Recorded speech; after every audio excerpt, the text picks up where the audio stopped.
Estamos en el camino saliendo de Seattle, nos agarró el tráfico. Me admiro de tanto tráfico que hay ahorita, hermanos. Pero gracias a Dios que hay trabajo, gracias a Dios que hay movimiento. Vamos a leer el Salmo 116. Perdón, Salmo 117. Salmo 117.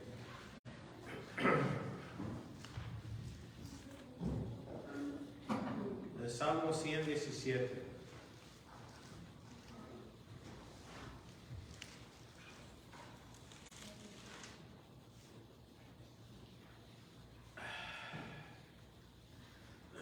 Salmo 117, así dice la palabra en el nombre de Jesús, dice: alabar a Jehová naciones todas, pueblos todos, alabarle, porque ha engrandecido su nombre sobre nosotros. Su misericordia y la fidelidad de Jehová es para siempre. Aleluya.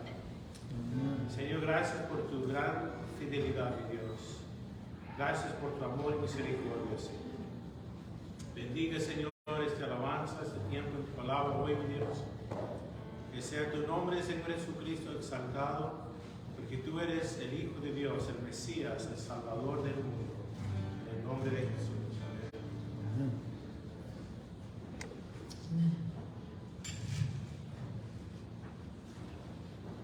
Vamos a alabar y honrar el nombre de nuestro Señor.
Gloria al Señor.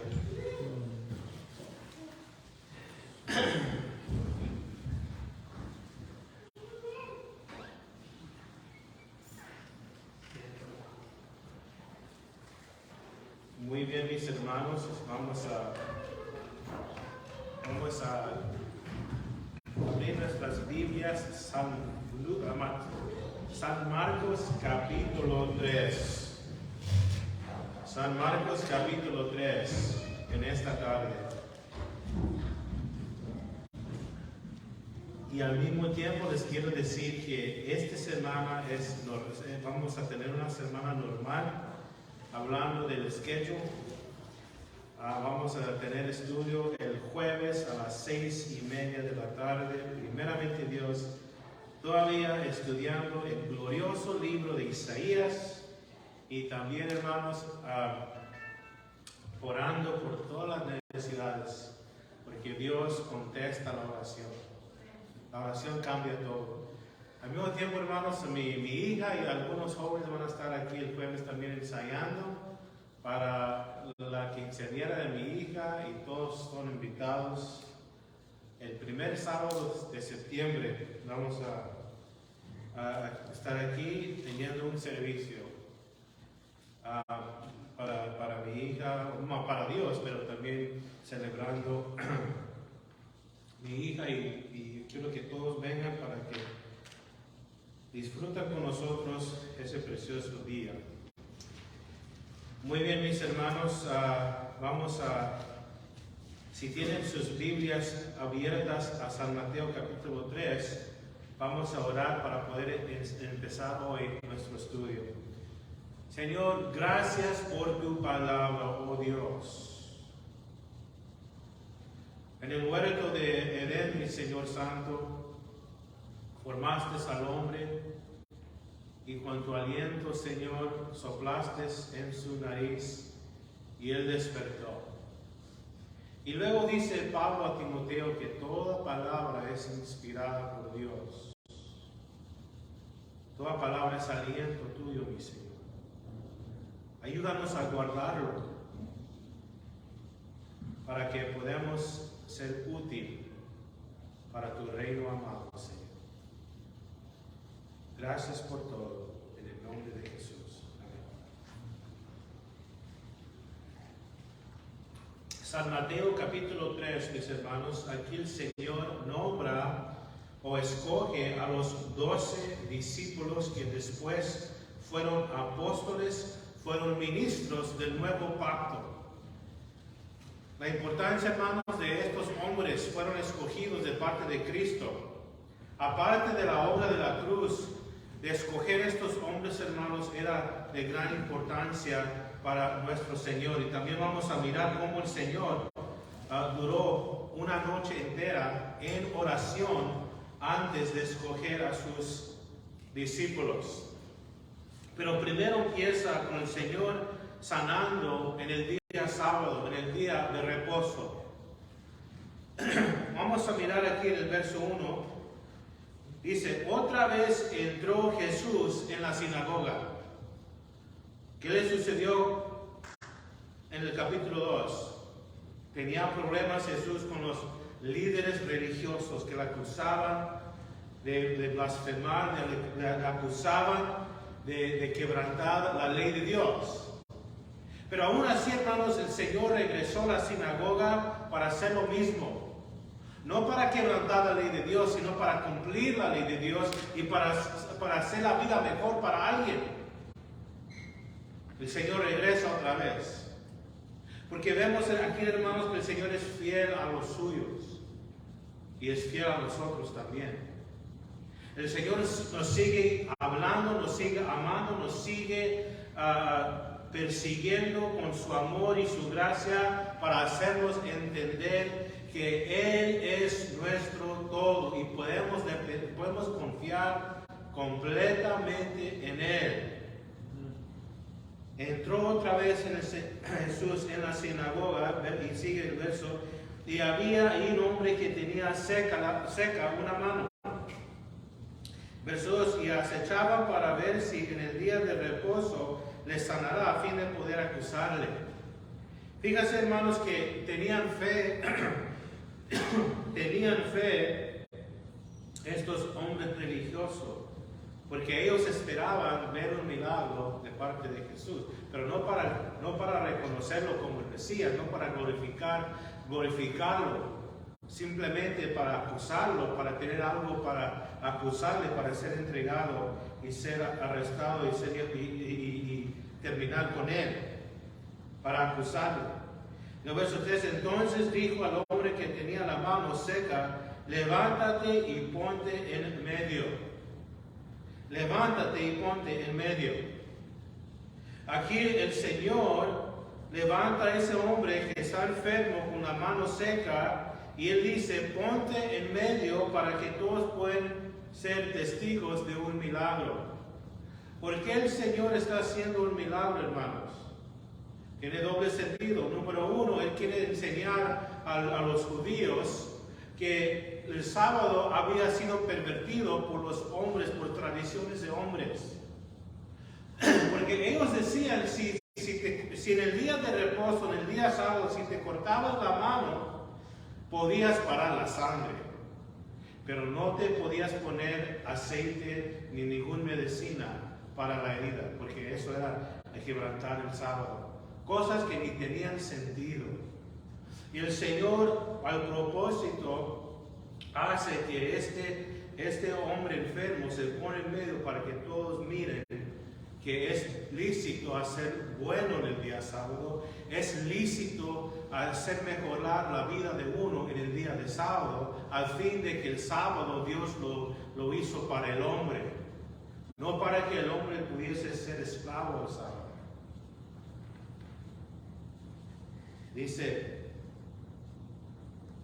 levántate y ponte en medio, verso 4, y les dijo, es lícito en los días de reposo hacer bien o hacer mal, salvar la vida o quitarla, pero ellos callaban. Ellos callaban. Verso 5, entonces mirándolos alrededor con enojo. Es una palabra dura aquí lo que San Marcos usa, enojo. El Señor estaba enojado. ¿Por qué? Por el durez de corazón. Así como dice el verso. Se los miró con enojo, entristecido por la dureza de sus corazones. Lo que hace enojar a Dios, hermanos, es el dureza de corazón. ¿Y cómo se pone duro el corazón, mis hermanos? Dicen hebreos, el pecado hace duro el corazón. El pecado es hace duro el corazón. ¿Y cuál fue el pecado de la primera generación de israelitas que salieron de Egipto, que los impidió entrar a la tierra prometida? De no creer en Dios. De no creer que Dios los amaba tanto, que les quería entregar la tierra que fluía leche y miel, y que Dios iba a destruir a todos los gigantes y los pueblos grandes ahí. Ellos no quisieron creer nada de eso. Oh, sí, Dios nos sustentó por el desierto, Dios nos sacó de la tierra de Egipto, pero Él no puede con ellos. Yo sé que Dios ha prometido a nuestro padre Abraham a darnos esta tierra, pero es imposible. Endurece el corazón de Dios, de no creer en el amor y poder de Dios. Y dice, y dijo al hombre, extiende tu mano. Extiende tu mano. Todavía, hasta este punto, la mano todavía estaba seca, pero el Señor le dijo a este hombre, extiéndelo. Y la extendió y la mano fue restaurada y sana. El Señor pudiera simplemente decir, sea sana la mano, y la mano pudiera ser sanada, pero dijo, extiéndelo. Yo veo aquí, hermanos, que nosotros como creyentes deberíamos de simplemente confiar en la palabra. Si el Señor nos dice, haz esto, hay que hacerlo. Hay que hacerlo. Yo he aprendido de que yo sí puedo depender en la palabra. Si la palabra dice, haz esto, yo lo tengo que hacer. Aunque no veo yo la esperanza de recibir algo bueno o de que me beneficie a mí, pero yo lo hago. porque yo sé que la palabra del Señor no vuelva vacía. Y en veces, hermanos, la sanidad es de repente, pero en veces, hermanos, la sanidad es un proceso. Y solamente Dios sabe por qué. Solamente Dios sabe por qué. En veces Dios sana por su obra milagrosa. En veces Dios sana por medio de un hermano orando por uno. En veces Dios sana cuando nos vayamos con el doctor y tomamos la medicina y Dios sana. Dios, hermanos, Él hace lo que Él quiere y cuando Él quiere y como Él quiere. Pero nosotros simplemente deberíamos estar confiando en su palabra y en su Espíritu Santo que nos guía. Y fue restaurada y sana. Verso 6, y salidos los fariseos tomaron consejo con los herodianos contra él para destruirle. Los fariseos, otra vez digo, hermanos, los fariseos eran hombres estrictos en la ley, más bien guardaban las tradiciones de los hombres más que la ley de Dios. Los herodianos no eran religiosos, pero simplemente eran aquellos que apoyaban el rey Herodes. Verso 7, mas Jesús se retiró al mar con sus discípulos y le siguió gran multitud de Galilea y de Judea.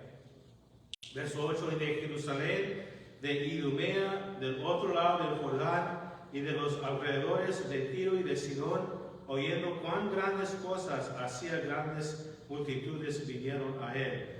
Fíjense, hermanos, en la última porción del verso 8, dice, oyendo cuán grandes cosas hacía, grandes multitudes vinieron a él. Si se acuerdan, en el capítulo 2, el Señor estaba predicando y estaba enseñando. Pero aquí la multitud estaba siguiendo a él por las grandes cosas que él hacía, no para escuchar el mensaje de sus labios. Y en poco rato vamos a leer que las multitudes van a decir, crucifícanlo. Un día van a decir, Hosana. El otro día van a decir, crucifícanlo. ¿Por qué? Porque no estaban bien afirmados en la palabra del Señor. Siempre digo, hermanos, y quizás se van a enfadar de mí cuando siempre yo les digo la palabra. No van a ser engañados si son afirmados bien en la palabra. Llegaron a él por grandes multitudes. Gente buscaba una experiencia, una emoción grande para poder creer en Dios. Pero es mucho mejor a simplemente tener fe en la palabra. Si Dios quiere darnos una experiencia grande, Él lo puede hacer. Pero mejor es, Señor, tu palabra dice que ahí es suficiente para mí. Dice, verso 9, y dijo a sus discípulos que le tuviesen siempre lista la barca a causa del gentío para que no le oprimiesen. Verso 10, porque había sanado a muchos, de manera que por tocarle cuantos tenían plagas caían sobre él.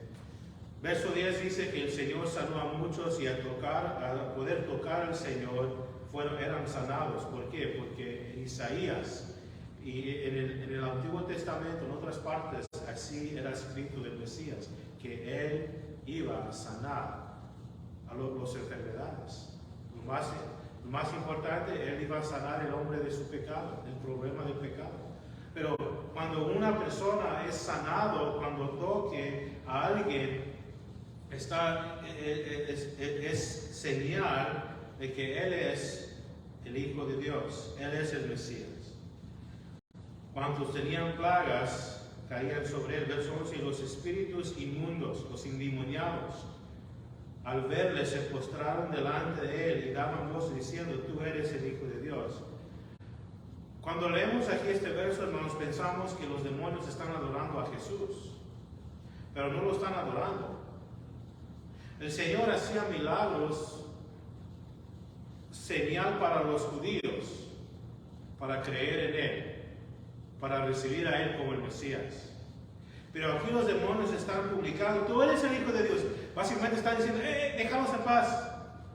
No tienes que echarnos para afuera para que la gente vea que tú eres el Mesías. Tú eres el Hijo de Dios. Es lo que están haciendo ellos aquí. Ellos no quieren dejar aquí a la gente que son poseídos por ellos. Ellos están haciendo un escándalo para el Señor. Tú eres el Mesías, tú eres el Hijo de Dios. Verso 12, mas él reprendía mucho para que no le descubriesen. Verso 13, después subió al monte y llamó hacia los que él quiso, vinieron a él. Le gritaron a él, tú eres el Mesías. Él los reprendió. El diablo, hermanos, hace todo lo posible para no soltar a una persona o una situación, porque el diablo así es.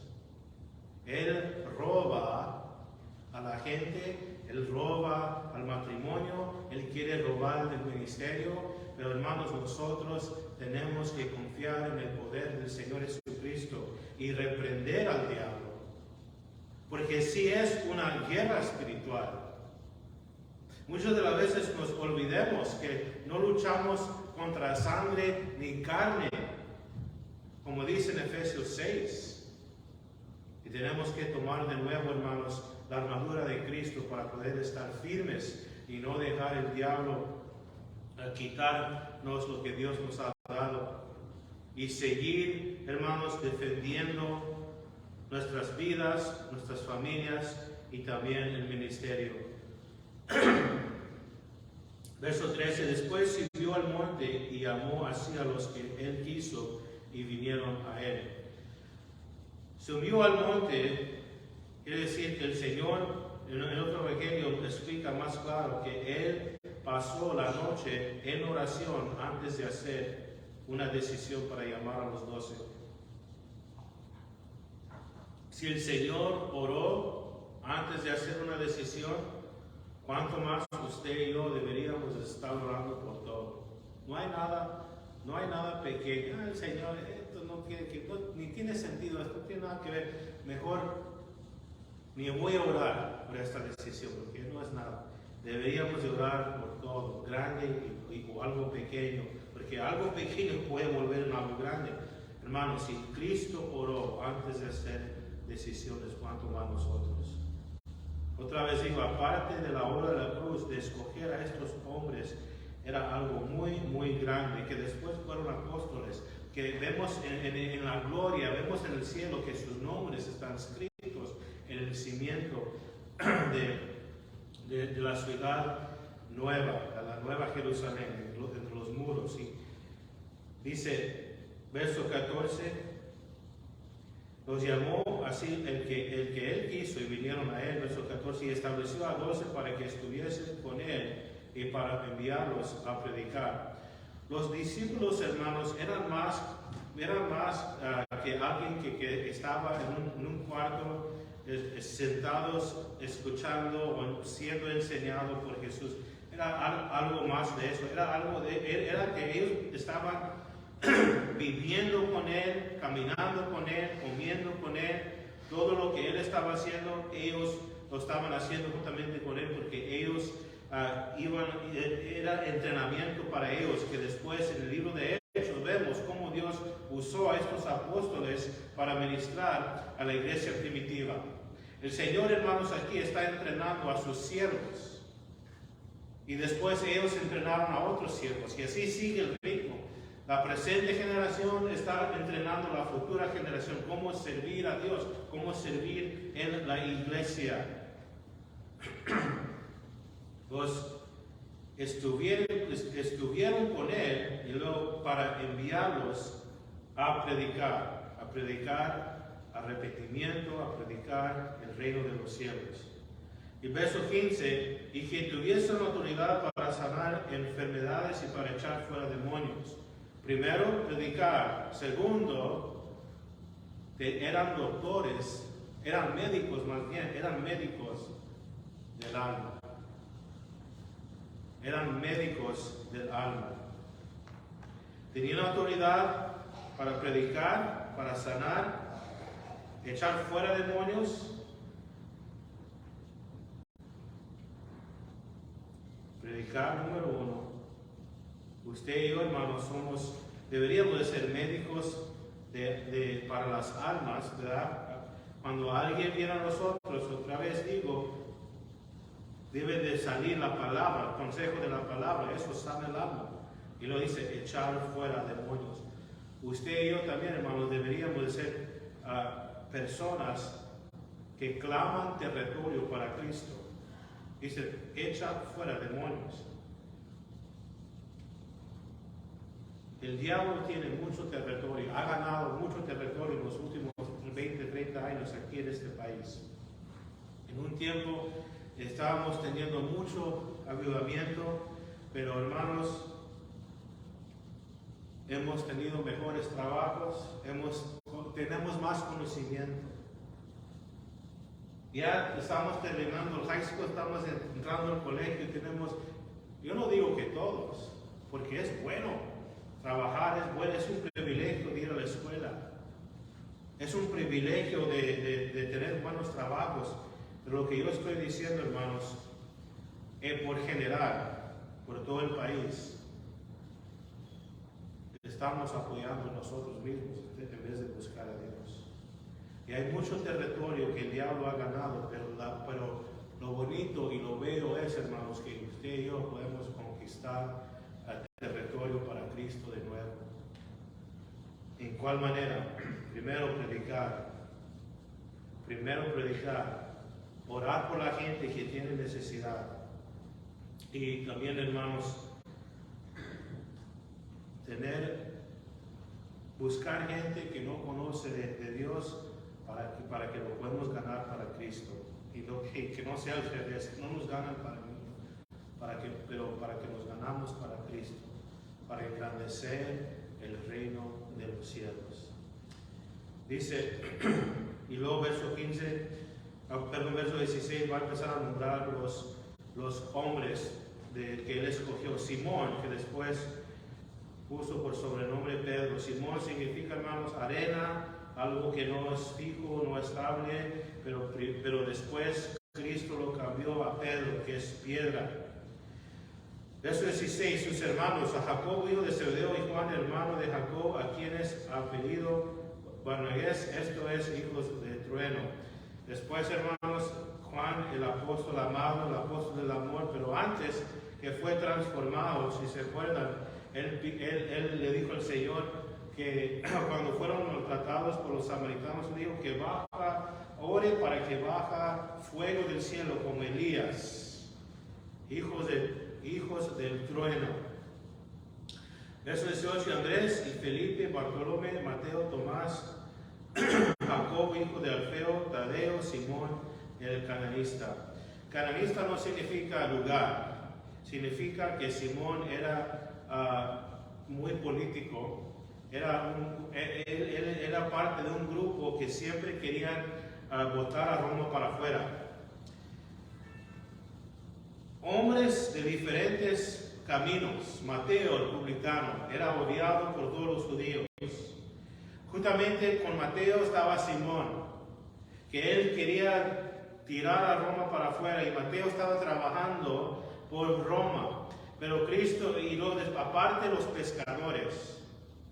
Y los pescadores eran hombres fuertes, hombres mal hablados, hombres así con no mucha escuela, y entre ellos también vemos a Tomás, vemos a diferentes hombres que el Señor escogió de diferentes caminos de vida. Pero hay unidad con el Señor Jesucristo. Y qué bonito es, hermanos, entre la familia de Dios. Muchos de nosotros vemos diferentes partes, pero en Cristo somos uno, la unidad en el Señor. Verso 19, y Judas Iscariote, el que le entregó, vinieron a casa. Sí, hermanos, Judas fue escogido de parte de Cristo. Cristo oró toda la noche para poder escoger a Judas. Muchos preguntan por qué el Señor escogió a Judas, el hijo de perdición. Yo no sé. ¿Por qué el Señor escogió a mí? ¿Por qué el Señor escogió a usted? Solamente Dios sabe. Los demás discípulos cometieron graves errores también. No tan solamente Judas, pero eran escogidos de Dios.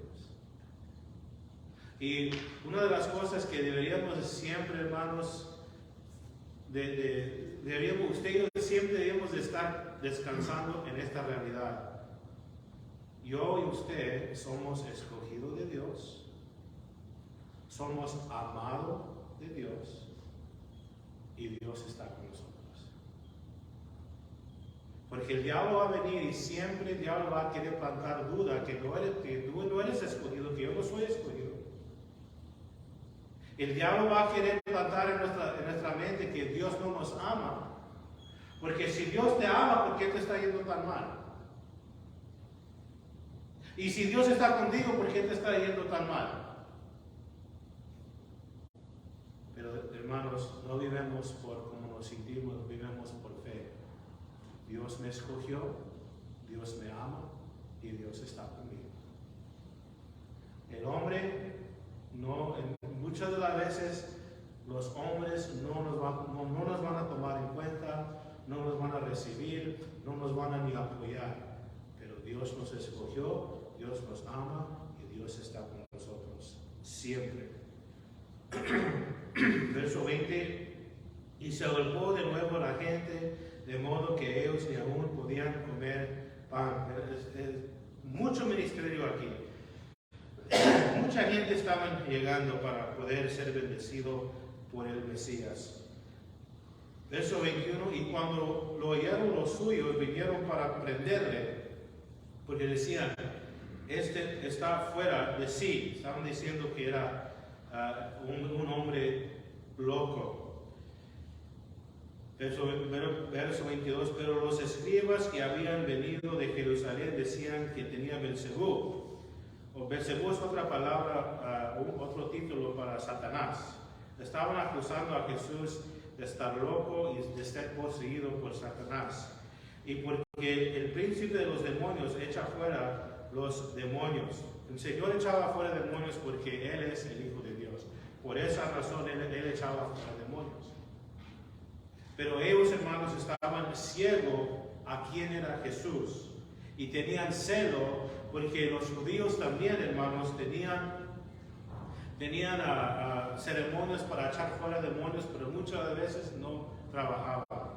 Y cuando el Señor realmente estaba ministrando conforme el poder de Dios, se pusieron celosos viendo a toda la multitud de gente que buscaba a Jesús por ser sanados y por ser librados de los demonios.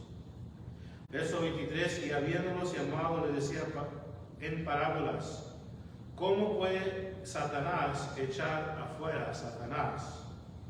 Él está diciendo que el reino de Satanás no está dividido. El reino de Satanás no está dividido. Yo fui a un lugar ayer.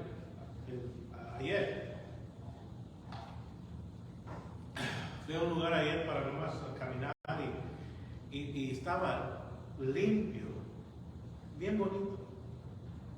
Y la gente que trabajaba ahí era gente anciana, retirada, que nomás donaba su tiempo.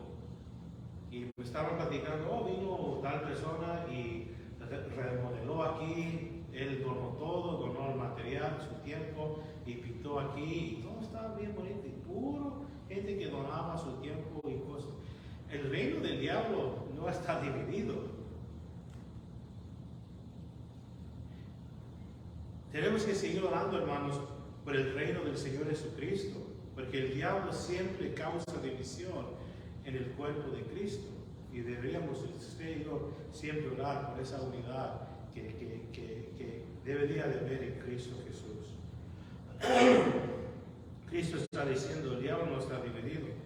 ¿Cómo puede echar fuera a Satanás? Verso 24, si un reino está dividido contra sí mismo, tal reino no puede permanecer.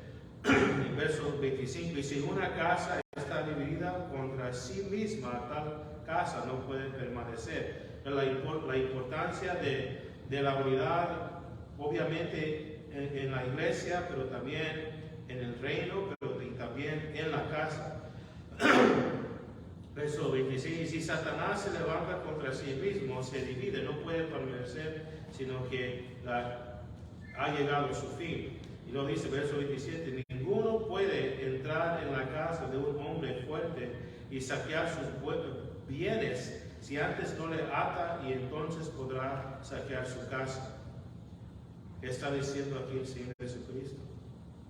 Que Él es el más fuerte.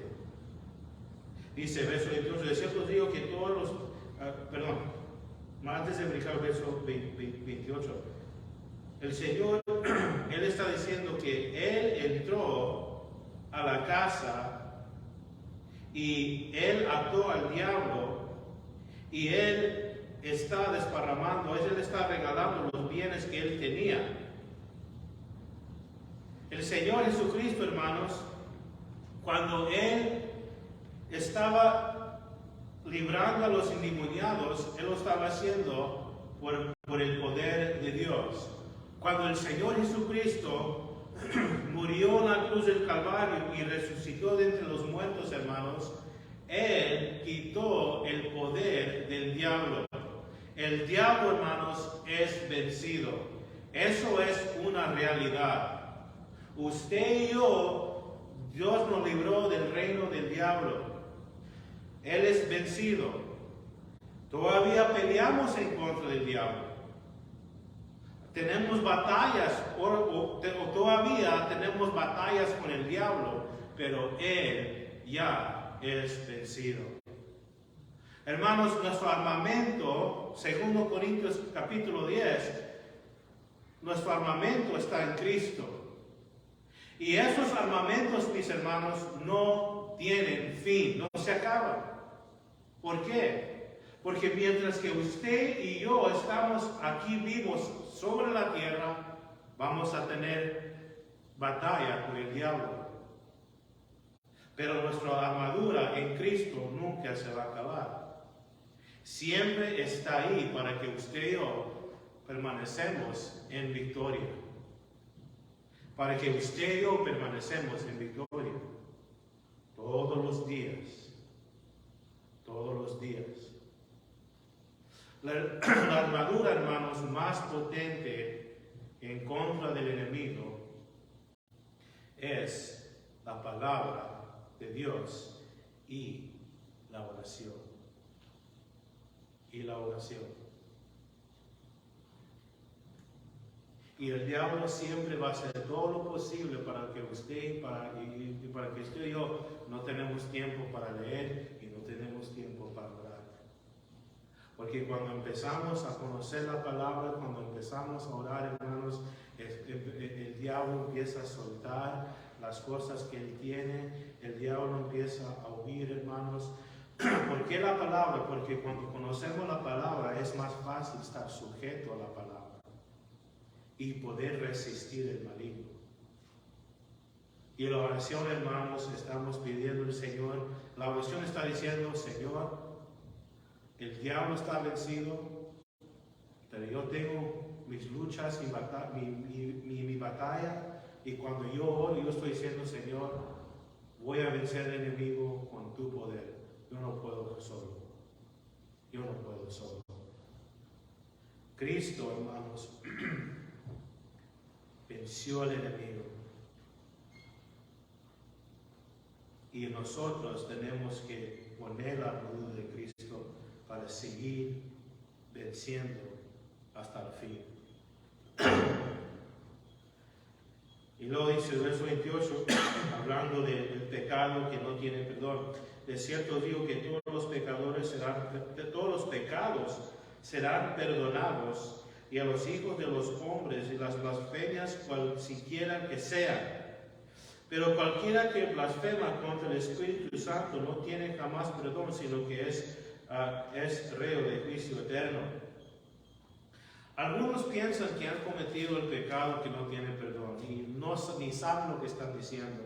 Si ellos sientan que han cometido el pecado que no tiene perdón, muchas veces no lo han hecho.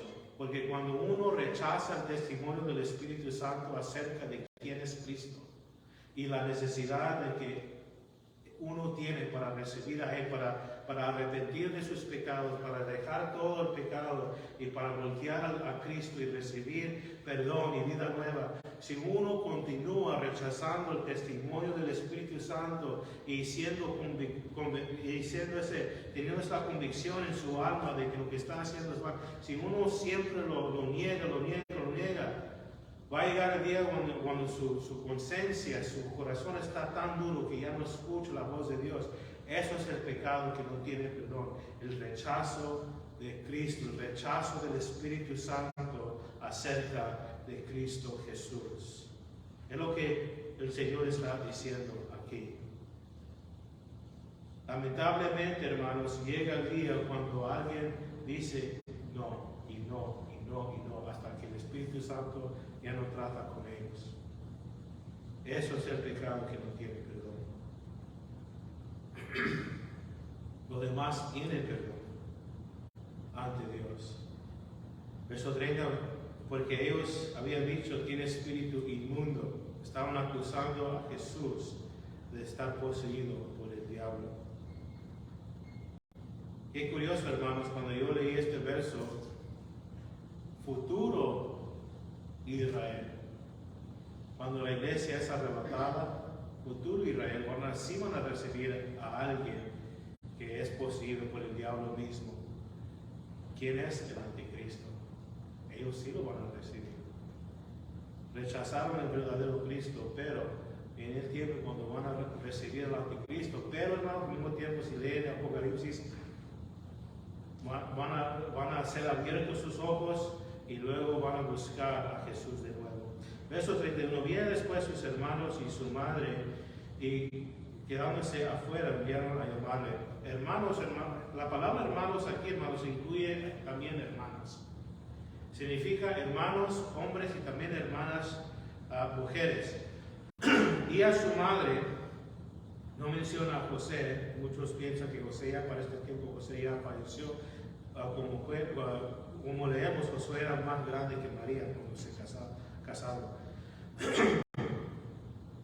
Estaba llamándole. Recuerda, hermanos, que los propios hermanos de Jesús no creyeron en él hasta después de la resurrección. Verso 32, y la gente que estaba sentada alrededor de él le dijo, tu madre y tus hermanos están afuera y te buscan. Y él le respondió diciendo, ¿quién es mi madre y mis hermanos? Él aquí, hermanos, está diciendo, ¿quién es mi madre? Aquí no pueden usar este texto para apoyar la enseñanza de que María está en el cielo y que Jesús pide permiso a María para hacer esto y el otro. Eso no está en la Biblia, no tiene base bíblica. Al contrario, vemos que Jesús rechaza aquí cuando su familia lo están buscando a él. Y él dice, ¿quién es mi madre y mis hermanos? Y va a explicar quiénes son. Y mirando a los que estaban sentados alrededor de él, dijo, he aquí mi madre y mis hermanos. En otro evangelio dice, mi madre y mis hermanos son aquellos que escuchan la palabra y lo ponen por obra.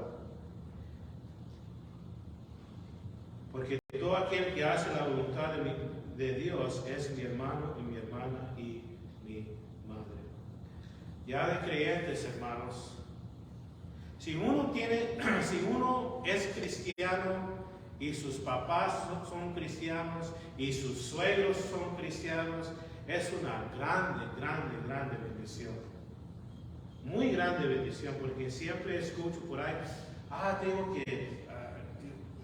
nosotros somos creyentes, pero mi otra familia no, y nomás vamos a ir por un ratito para que no nos digan nada, pero ya no quiero estar ahí durante este tiempo o el otro, y es que no entienden que somos creyentes. Y así es. Cuando uno es cristiano, es parte de la familia de Dios. En la iglesia, Pablo explica claramente a Timoteo, en la iglesia debes de mirar a las mujeres ancianas como madres. los ancianos como padres, las jóvenes como hermanas. Como hermanas, no como novias, como hermanas. Son parte de la familia de Dios. Qué bello es, hermanos, que en Cristo somos familia. Y si tenemos familia de sangre que no son salvos, sigue orando por su salvación. Sigue orando por su salvación, porque Dios es grande. Tarde o temprano, muchos de ellos van a venir a fe en Cristo. Porque yo ya me estoy poniendo más viejo. Y he vivido algunos años y cuando yo estaba niño y mis papás estaban más jóvenes y como algunos de su familia, no todos, pero algunos hacían burla y no comprendían que éramos cristianos. Oh, ya van a ir a la iglesia otra vez. Ah, puros los hermanos. Ah, y tú y tus hermanos. Y no van a empezar predicándome que la Biblia y que sabe qué. Pero ahora, hermanos, orando por ellos, ¿saben qué? Cuando hay problemas, puedes orar por mí. Cuando ya se están muriendo, venga para que los lean la Biblia y oras por nosotros. Y tengo unos familiares que yo no esperaba el día de que ellos iban a poner atención a la palabra. Tengo uno que lo tengo aquí y alguien me dijo, ¿sabe qué? Yo subí a la troca de tu tío y cuando yo lo prendí estaba escuchando el radio cristiano. Él estaba escuchando la palabra de Dios. Hay que seguir orando, hermanos, por nuestros familiares que no son salvos. Dios va a hacer la obra. Y mientras que estamos orando, siempre vamos a mostrarles el amor de Cristo. Señor, gracias por tu palabra hoy, Señor. Gracias, Señor, por tu palabra mañana y para siempre. Gracias por la Biblia, Señor. Gracias por el Espíritu Santo. Señor, quita el durez de mi corazón, de nuestros corazones. Quita de nosotros, Señor, todo lo que no te agrada a ti. Quita de nosotros, Señor, la duda, Señor, en tu amor. Y llénanos de tu Espíritu Santo todos los días, Señor, para que podamos vivir la vida de Cristo y vencer el enemigo, Señor.